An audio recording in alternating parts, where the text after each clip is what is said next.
datang di podcast Duaja, berbagi informasi, membangun negeri.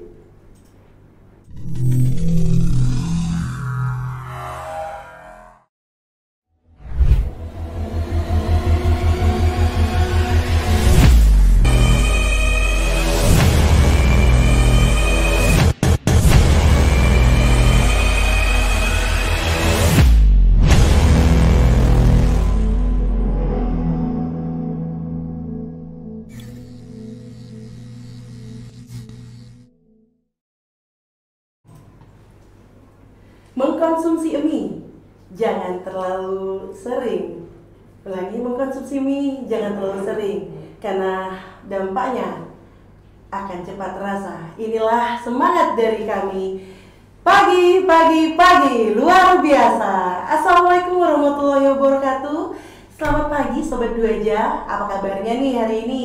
Saya doakan semoga Sobat Duaja dimanapun berada tetap dalam kondisi kesehatan yang prima dan dapat melaksanakan aktivitas sehari-hari dengan baik dan lancar. Dan saya doakan kepada Sobat Duaja yang saat ini tengah dalam kondisi sakit, semoga diberikan kesehatan dan diangkat segala penyakitnya. Amin ya rabbal alamin. Pada hari ini masih bersama saya Dewi Satria dalam podcast Duaja yang akan kami tayangkan setiap hari Senin sampai Jumat pada pukul 9 waktu Indonesia Barat, mengupas tuntas mengenai tugas-tugas kepolisian, dan tidak hanya itu, menampilkan tema-tema menarik yang tengah hangat saat ini. Namun sebelumnya nih Sobat Duaja, saya mengajak seluruh Sobat Duaja dimanapun berada untuk tetap menerapkan protokol kesehatan, baik dari memakai masker dengan baik dan benar, dan mencuci tangan menggunakan sabun di air yang mengalir, menjaga jarak, dan tidak lupa untuk selalu menghindari kerumunan.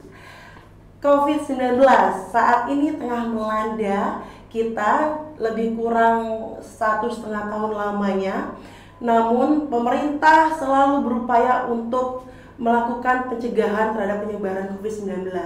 Nah, vaksinasi di saat ini dilakukan oleh pemerintah untuk memutus mata rantai dari virus COVID-19 tersebut. Sesuai dengan tema kita pada hari ini, yaitu antara harapan dan keraguan mengenai vaksinasi COVID-19. Telah bersama kita di ruangan podcast Duaja Polres Rokan Hilir, Ketua IDI Ikatan Dokter Indonesia Kabupaten Rokan Hilir, Dr. Suratmin. Selamat pagi Pak Dokter. Assalamualaikum. Waalaikumsalam warahmatullahi wabarakatuh. Mudah-mudahan baik ya Dok ya. Iya. Dokter selaku Ketua IDI nih Dok ya, Kabupaten Rokan Hilir. Namun gini Dok, sebelum kita lebih lanjut nih Dok, kita akan sama-sama menyaksikan CV dari Pak Dr. Suratmin dari Ketua IDI Kabupaten Rokan Hilir. Wow. Jadi Pak Dokter, bisa ditampilkan untuk CV dari Pak Dokter kita?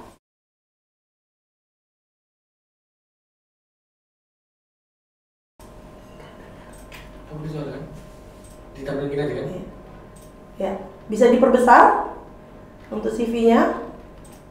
Wow, ternyata banyak sekali ini. Dokter Haji Suratmin ya Pak ya. MCAT apa itu? Magister Kedokteran Pediatrik. Wow, luar biasa. Organisasinya sangat banyak. Hampir satu halaman ini sepertinya ya Pak ya. Pernah berdinas di Lampung Utara. Iya, betul. Nggak kelihatan sepertinya Dok. Ya, itu tadi, itu adalah CV dari Pak Dokter kita. Namun lebih konkret lagi kita langsung tanyakan saja ke beliau. Apa ini Pak? Pernah di mana saja ini Pak? Organisasi ataupun dinas sebelumnya di mana Pak? Ya, di Lampung Utara saya udah pernah di Ya. 2001 sampai 2006. Ya. Kemudian 2006 saya masuk ke Kabupaten Rokan Hilir, dan 2007 saya sekolah. Pendidikan ngambil spesialis. 2011 saya kembali mengabdi di Rokan Hilir ini. Untuk organisasi ya seperti yang ada lah. Jadi ada beberapa itu amanah sebetulnya ini. Amanah ya. Amanah, yang namanya amanah juga tetap harus kita pertanggungjawabkan walaupun kecil atau besar. Ya. Kita pertanggungjawabkan. insya Allah dunia akhirat. Amin, ya Rabbal Alamin. Ketua ID Kabupaten Rokan Hilir semenjak tahun berapa itu Pak? 2015, ini periode yang kedua. Oh sudah, Periode kedua, iya. Ya. Jadi Pak Dokter, sesuai dengan tema kita hari ini, Ya. Pak Dokter, Ya. vaksinasi antara harapan dan keraguan di tengah masyarakat. Sebenarnya apa sih Pak Dokter vaksinasi ini yang sebenarnya? Nah, jadi kita kalau bicara vaksinasi, kita harus tahu sejarah dulu nih. Sebetulnya vaksinasi ini bukan barang baru. Jadi sekarang ini aja yang lagi tren vaksinasi. Sebenarnya vaksinasi ini sudah dimulai di abad ke-18. Pada saat dunia itu kalau nggak salah benua Eropa, benua Asia, benua Amerika itu terserang cacar atau smallpox. Jadi di tahun 1796 itu ada Edward Jenner. Edward Jenner salah satu dokter, salah satu ilmuwan yang di daerah dia, di desa dia, di kampung dia. Kalau bahasa di sini di kampung, Ya. di kampung dia itu kasus smallpox itu banyak, baik cacar air maupun cacar sapi. Jadi dia melihat kondisi-kondisi di cacar, kondisi-kondisi orang-orang di dekat-dekat dia itu banyak yang terkena cacar air, banyak terkena cacar sapi ya, cacar sapi. Jadi dia punya pemikiran pada tahun tersebut 1796 itu dicobalah diambilnya pus atau bekas luka yang orang dari cacar sapi dipindahkannya ke cacar air. Ternyata setelah dipindahkannya, dilengketkannya itu terjadi penyembuhan dan terjadi pelambatan penularan terhadap yang lain. Makanya namanya itu menjadi vaksinasi. Vaksinasi itu sebetulnya awalnya dari cacar sapi, namanya variola vacina. Nah, itulah awalnya. Kemudian setelah itu berkembang, ya kita kenal sendiri ada BCG untuk TBC ya, ada hepatitis, ada DPT dan sebagainya yang diberikan untuk bayi-bayi, bahkan influenza, meningitis untuk orang-orang yang sedang berangkat haji dan semuanya. Makin lama itu makin berkembang. Nah, termasuklah sekarang ini yang lagi trennya itu adalah vaksinasi COVID-19. Vaksinasi. Kalau yang vaksinasi yang lain mungkin telah melewati tahapan-tahapan yang lebih lama. Jadi wajar kalau yang lainnya itu lebih siap untuk dipasarkan dan disuntikan atau dan sebagainya. Kalau ini kan ya kita mengejar ini sekarang. Bagaimana pandemi ini selesai, bagaimana vaksinasi ini juga efektif. Itu yang sekarang ini kita sama-sama. Jadi dari kami juga dokter, kemudian tenaga kesehatan lainnya itu berupaya untuk tetap memberi semangat, motivasi kepada masyarakat agar vaksinasi ini ayo segera vaksinasi. Kenapa? Karena vaksinasi ini gunanya itu tadi supaya terjadi kekebalan secara menyeluruh atau kelompok atau herd immunity istilahnya. Jadi dok, cerita tentang kenaikan dari positif COVID-19. Kemarin alhamdulillahnya sekarang udah PPKM level 3 ya dok ya, sebelumnya di level 4. Menurut dokter, cerita efektif ini dok. Menurut dokter, efektif nggak sih vaksinasi ini dok? Ya, oke. Kemudian bicara ini ya, efektivitas dari vaksinasi. Ya. Vaksinasi ini bisa dikatakan efektif kalau tercapai herd immunity. Herd immunity, kekebalan kelompok, itu angkanya lebih kurang 65 sampai dengan 70%. Nah, sementara yang kita lihat sekarang ini yang paling kisaran 15 sampai 20%, masih rendah.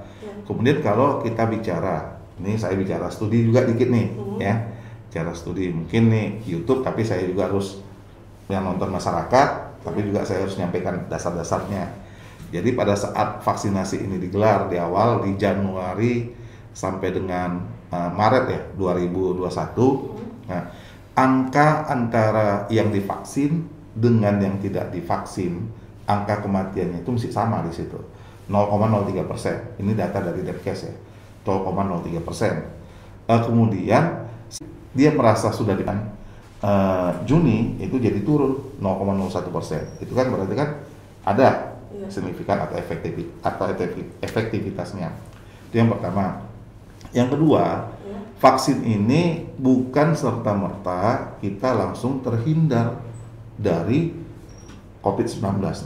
tapi kita terhindar dari komplikasi, dari rawat inapnya, dari kematiannya itu. Sama dengan kita kalau misalkan sering kita baca-baca di medsos seperti memakai payung katanya. Jadi kalau kita memakai payung, apakah kita masih kena hujan? Kan masih kena, tapi tempias gitu kan. Nah, kalau kita tidak pakai payung, kita basah kuyup, kan seperti itu. Itu yang ini. Kalau efektif, jelas efektif. Dan jelas.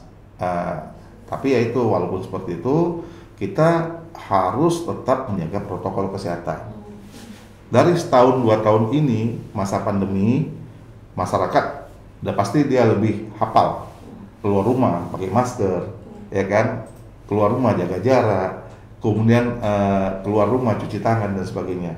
Sebetulnya itu kan udah bagus, ditambah lagi vaksin, ini kan jadi lebih bagus lagi, makin menguatkan. Hanya saja ada beberapa masyarakat dia udah merasa aku udah divaksin nih, aku udah divaksin, jadi dia merasa sudah divaksin, ya kan, nggak pakai masker, nggak jaga, pokoknya tidak memenuhi prokes itu lagi tadi. Terakhir apa ya? Tetap kena. Ya karena dia tidak mencegah 100% kan, mencegah komplikasi. Itu yang bisa saya sampaikan. Kemudian bisa juga ada yang udah divaksin, kenapa bisa kena? Kan gitu. Ya masa inkubasi COVID itu kan 2 hari sampai 14 hari. 2 hari sampai 14. Bisa aja dia sudah terinfeksi di hari ini sebelumnya vaksin, ya kan gitu. Jadi proses inkubasinya kan tetap berjalan. Waduh, jadi denger nih Sobat Dua aja, ternyata yang betul ya disampaikan Pak Dokter tadi bahwa walaupun kita sudah divaksin dari tahap 1 dan 2, ya jangan juga lah kita tidak menerapkan protokol kesehatan ya Dok ya. Harus tetap menerapkan protokol kesehatan. Wow, luar biasa, makin panas obrolan kita dengan Ketua ID Kabupaten Rokan Hilir. Kita juga membuka live chat nih teman-teman Sobat Dua aja. Kita membuka kesempatan dari Sobat Dua aja untuk dapat bertanya langsung dengan Bapak Dokter kita, Ketua ID Kabupaten Rokan Hilir. Silahkan di chat bagi yang ingin menanya mengenai vaksinasi COVID-19 ini. Nah Dok, kembali lagi nih Dok. Di Indonesia ini ataupun yang sudah dilakukan vaksinasi nasional ini Dok, ada namanya vaksin Sinovac ya Dok ya, dan juga vaksin Astra. Itu apa sih Dok perbedaan dari kedua vaksin ini Dok? Jadi sebetulnya kalau kita bicara beda, vaksin yang ada di Indonesia ini ada 6 sebetulnya yang bakal masuk atau yang sudah masuk ya. Jadi yang pertama Sinovac, baru Sinopharm, ini Cina nih. Baru ada lagi nanti Bio Farma ini produksi kan, Bio Farma walaupun sumbernya dari Sinovac. Kemudian ada AstraZeneca itu dari Inggris, ya kan. Kalau Sinovac, Sinopharm dan Bio Farma ini berasal dari virus yang dilemahkan. Kalau AstraZeneca dia genetik atau vektor atau genetik atau apa dibilang bagian dari virus itu yang diambil. Kalau itu ada lagi Moderna. Ini sekarang Moderna nih kan. Pfizer ini sedang proses nih Pfizer. Kemudian ada nanti Johnson & Johnson. Itu akan masuk. Johnson & Johnson itu semuanya mRNA, jadi dari RNA apa namanya itu ya, kalau bahasa genetik pokoknya bagian yang terkecil dari sel itulah yang diadukan, yang dicari persamaannya untuk membangkitkan antibodi yang ada di tubuh manusia. Jadi baik di antara ke-6 ini semuanya berfungsi untuk menumbuhkan atau mengeluarkan antibodi di tubuh kita untuk melawan virus COVID yang masuk tadi, itu dia. Jadi untuk merangsang antibodi kita itu keluar melawan. Sama dengan gini, kita bersin. Kenapa kita bisa bersin? Bersin itu kan salah satu mekanisme tubuh untuk melawan misalkan ada benda asing yang masuk, kotor atau apa sebagainya. Terkenal bulu hidung. Bulu hidung itu kan fungsinya sebagai penyaring itu. Nah, jadi masuk benda asing, keluarlah refleks, sampailah dari otak memerintahkan untuk bersin. Sama dengan ini. Setelah disuntik, otak menyampaikan antibodi, tolonglah bangkit, lawan nih. Nah, gitu dia. Ya. Oh, gitu ya dok. Ya. Wah, makin seru nih obrolan kita bersama Dokter Suratmin. Namun sebelum kita lanjutkan nih Sobat Dua aja, kita saksikan terlebih dahulu pariwara iklan berikut ini.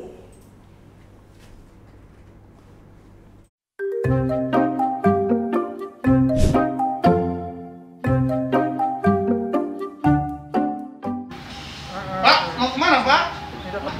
Gunakan sanitizer dulu Pak. Udah sehat saya, Pak. Tetap melaksanakan protokol kesehatan dulu kita Pak ya. Ah, macam betul ya Bapak ini. Kita tetap mentaati protokol kesehatan Pak ya. Gunakan sanitizer dan lalu cek suhu Pak. Saya udah sehat, Pak. Nggak perlu lagi pakai gini, Pak. Ya itulah protokol kesehatan kita Pak. Kita jaga Pak. Baru Bapak bisa. Bapak mau kemana nih? Saya mau jenguk adik saya, Pak, di tahanan. Oh Pak, untuk besuk tahanan kita tidak melayani Pak ya.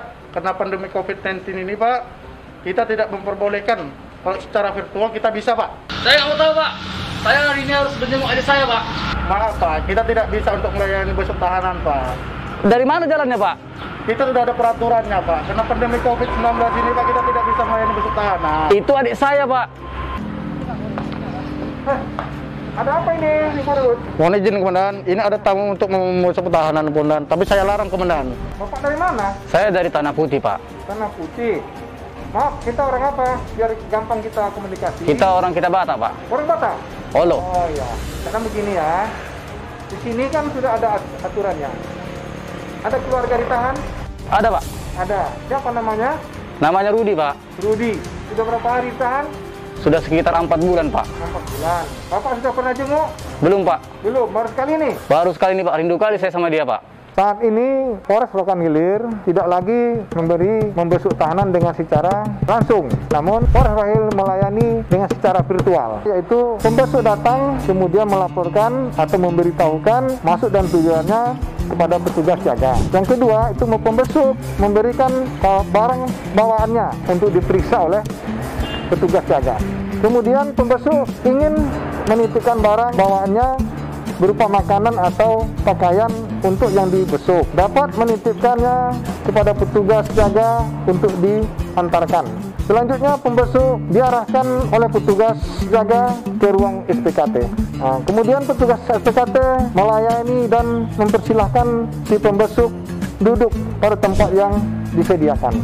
Petugas SPKT mempersiapkan perangkat untuk virtual dan menghubungi tiket taksi. Selanjutnya pembesuk melakukan komunikasi dengan yang dibesuk. Hari besuk secara virtual Senin dan Kamis. Waktu untuk membesuk tahanan secara virtual diberikan selama 10 menit secara bergantian. Paham Bapak? Paham, Pak? Nah, jangan marah-marah lagi ya. Iya, Pak. Maaf, Pak. Semua ada aturannya Pak ya.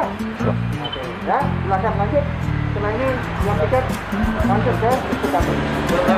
Ada yang perlu ditanyakan lagi? Ya, cukup, Pak. Cukup? Cukup, Pak. Ya, udah paham ya? Paham, Pak. Oke, terima kasih ya. Ya, Pak.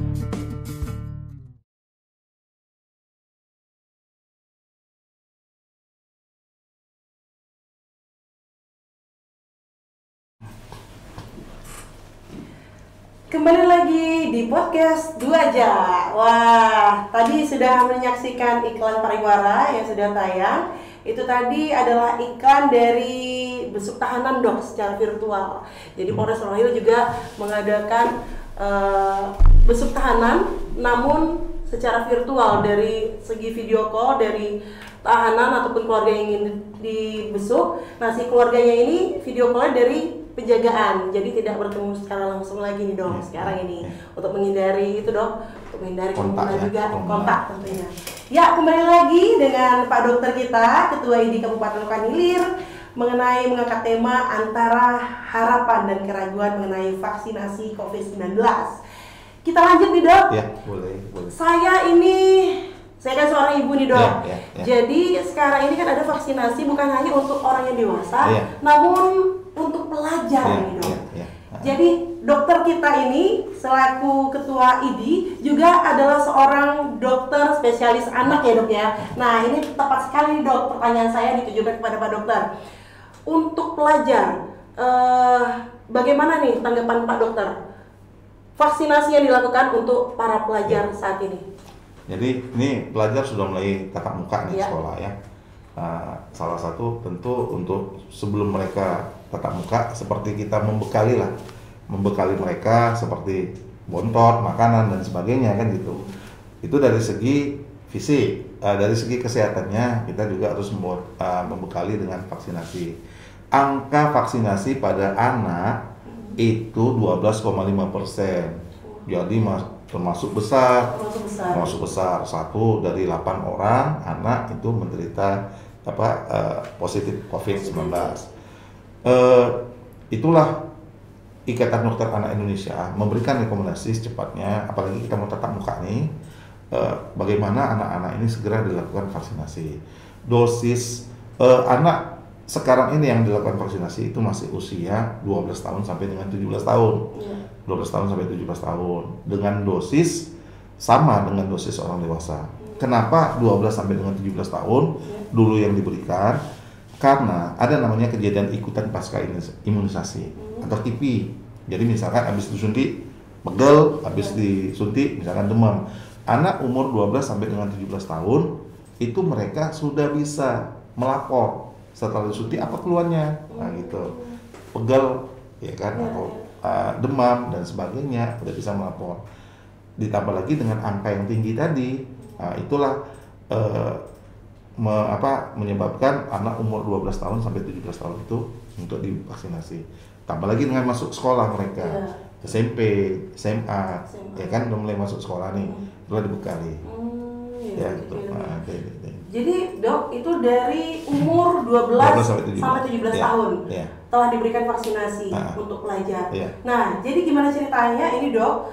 Kalau di bawah under dari 12 sampai 17 tahun tersebut, dari umur 0 bulan misalnya hingga 12 tahun, di bawah 12 tahun. Insya Allah secepatnya pasti ada. Ini lagi nunggu kajian-kajian dan rekomendasi jelasnya dari Ikatan Dokter Anak Indonesia.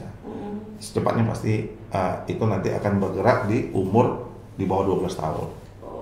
Pasti. Berarti selanjutnya ada yang ada. Tapi kita prioritaskan dulu untuk yang 12 sampai 17 dan apa sebagainya. Ini kajian-kajian tetap untuk yang di bawahnya itu. Jadi jangan khawatir nih Sobat Duaja, ternyata tidak dari segi vaksinasi untuk yang ditujukan untuk pelajar bukan hanya dari 12 hingga 17 tahun ya dok ya. Ternyata sudah akan menyusul akan datang vaksinasi yang dilakukan untuk anak di bawah dari 12 hingga 17 tahun. Wow, luar biasa sekali obrolan kita pada hari ini dok. Namun sebelum closing nih Pak Dokter, saya dan juga Sobat Duaja semua ingin tahu sebenarnya harapan dari Pak Dokter terkait saat ini dan untuk vaksinasi ke depan bagaimana ini? Jadi pandemi udah berlangsung hampir 2 tahun. Tentu semuanya kita sudah bosan. Bosan, semuanya terganggu nih. Dari segi pendidikan, dari segi ekonomi, dari segi mencari uangnya, bisnis dan apa sebagainya, terganggu kan. Segi anak-anak bermain, ya kan. Kemudian kita nggak melihat lagi keceriaan anak-anak kumpul sama anak-anak bermain di luar dan sebagainya. Kita semua udah sangat-sangat bosan.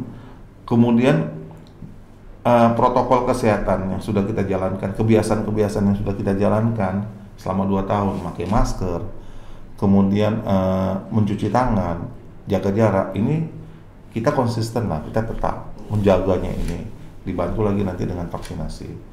Semoga dengan kalau kita nih sama-sama sadar ya, sama-sama kita pingin supaya kita keluar nih semua. Sepertinya nggak ada satupun orang yang mau gini-gini aja. Saya juga tidak diuntungkan, dokter tidak diuntungkan, tenaga kesehatan tidak diuntungkan, tidak ada yang diuntungkan dengan adanya seperti ini. Semuanya terkekang, ya. Supaya cepat keluar kita semuanya, yaitu kita sama-sama menjaga. Vaksinasi, ayo kita kebut sama-sama. Vaksinasi kita kebut. Ada sentral-sentral vaksinasi yang belum vaksinasi, saudara-saudara kita ajak semuanya. Gunanya untuk apa? Supaya tercapai tadi kekebalan kelompok. Misalkan sampai 70% orang yang sudah divaksin, insya Allah ini COVID-19 akan lepas atau bebas dari kita, ya kan? Jadi mungkin nanti jadi endemik ya, ini pandemik nanti jadi endemik. Endemik itu sekelompok aja kan. Jadi itu yang saya harapkan. Sebetulnya kita bisa lah, karena udah kita menjalani 2 tahun. ya bisa kita sama-sama itu. Semoga kita semua dapat terbebas dari wabah COVID ini ya dok ya, pandemi. Dan betul seperti yang dokter sampaikan, bahwa pertama nih dok, walaupun kita sudah melakukan vaksin, tetap menjaga protokol kesehatan. Jangan lupa diterapkan di kehidupan sehari-hari agar kita semua ya terhindar dari COVID-19 dan sama-sama dapat melaksanakan aktivitas seperti sedia kala. Namun satu positifnya sih dok sebenarnya dengan COVID ini, jadi kita semakin rajin mencuci tangan, menjaga kebersihan diri dan lingkungan tentunya ya dok ya. Wow, terima kasih sekali Pak Dokter atas kehadirannya bersama kita Sobat Duaja di ruangan studio podcast Duaja. Terima kasih sekali lagi Bapak Ketua ID Kabupaten Rokan Hilir. Ya, itu tadi perbincangan hangat kita dengan Bapak Dr. Suratmin hari ini. Terima kasih kepada Sobat Duaja yang telah menyaksikan episode kali ini. Kita selalu mengingat, mengajak, dan mengimbau kepada rekan-rekan semua agar menerapkan protokol kesehatan dan mensukseskan program vaksinasi nasional. Wow, demikian tema episode kita pada hari ini.